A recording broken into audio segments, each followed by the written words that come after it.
Kumva ni bumwe mu bubasha bw'ingenzi bufasha umuntu mu buzima bwe. Ubusanzwe ugutwi kugizwe n'ibice bitatu: ugutwi kw'inyuma, uko hagati n'uko imbere.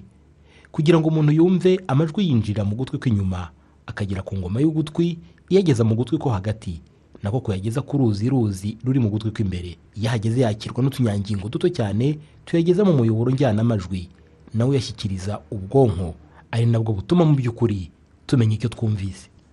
Ahazwi nko mu Gakinjiro rwagati mu mujyi wa Kigali, mu masaha atandukanye y'umunsi haba humvikana urusaku bitewe n'imirimo y'ubukorikori itandukanye ihakorerwa.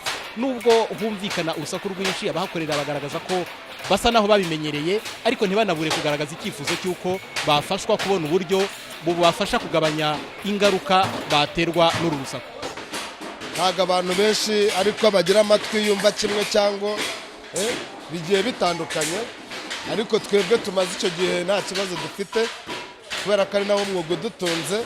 Ntago watubangamira kandi ari umwuga udutunze, tuba twarabimenyereye rwose, nta kibazo. Tugize Imana tukabona ibyo bikoresho byatuma urusaku rutinjira mu matwi, byaba ari byiza, twabishima cyane. Ni ukuvuga ngo iyo winjiyemo bwa mbere wumva ko uru rusaku hari ikibazo rushobora guteza, ariko nkatwe tuhamazemo igihe nta muntu uragira ingaruka z'uru rusaku, koko harimo abahakoreye imyaka 40, 30, hanjye mazemo imyaka igera muri 28. Nta ngaruka rwose y'uru rusaku. Nubwo bamwe mu bahora mu rusaku rwinshi bavuga ko nta kintu batwara, ariko inzobere mu buvuzi bw'amatwi n'imyanya y'ubuhumekero zivuga ko atari ko bimeze.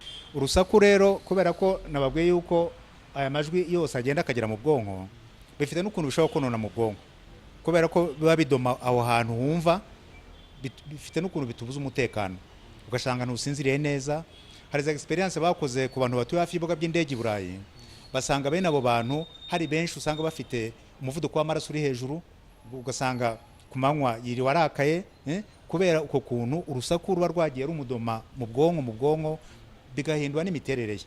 Iyo uba ahantu hari urusaku ruhoraho, ugera ugasa n'ubimenyera, ariko uba wibeshya, kuko biba bifite buhoro buhoro ukuntu bigenda byangiza ugutwi kwawe, ku buryo bitinze ingaruka ziriyerekana.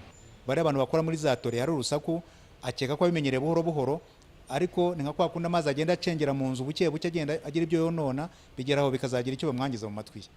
Mu buzima busanzwe abantu bumva amajwi menshi atandukanye, ariko bamwe ntibatekereze ko hari ayagira ingaruka ku buzima bwabo.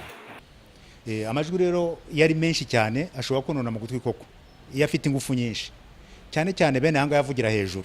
Hari igihe usanga ashobora konona, iyo bikabije bishobora no konona ingoma y'ugutwi ubwayo cyangwa tutugufa. Iyo ushyizemo écouteur ugashyiramo na volume maximum, ugashyiramo ugafungura cyane, bishobora konona mu matwi.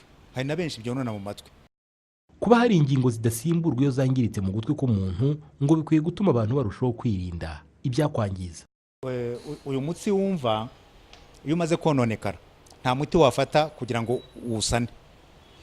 Inama nyakuri rero ni ukwirinda kuwangiza, ni ukwirinda mu majwi ari hejuru yangiza ugutwi, ni ukwirinda ibintu byose bishobora gutuma ari ugutwi, ari ubwonko bwako, ari uko gutwi kw'imbere cyangwa ko hagati bitononekara.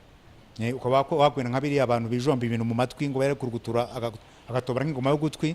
Ubusanzwe habaho ibikoresho bifasha umuntu kwirinda ingaruka z'urusaku rukabije. Hamwe na hamwe ariko usanga abafite ibi bikoresho ari imbarwa, nubwo haba humvikana urusaku rwinshi. Abo bagirwa inama yo guhora bazirikana ihame rizwi cyane mu buvuzi: kwirinda biruta kwivuza.